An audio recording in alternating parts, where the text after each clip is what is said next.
war Soomaaliyay qabiil baa waddankiina kaga timaadeen oo ka soo saaray North Pole ka joogtaan alla maxaan daaliyay qabyaaladeeda ka dhinac odhanin intayn soo guudigalay oo 6,000 kilomitir soo jarray haddana North Pole ka markaan soo taagnay in haddana qabyaalad uraynu dib uga shaqeynaa waxa aad u foolxun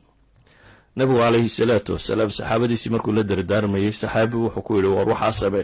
rasuul haddaan sameyn kari waayana markaasuu yiri sidaa yeel markaasuu yiri haddaan sameyn kari waayana wuxuu kasta uu nabigu sheegaba wuxuu yiraahdaa haddaan u taag waayana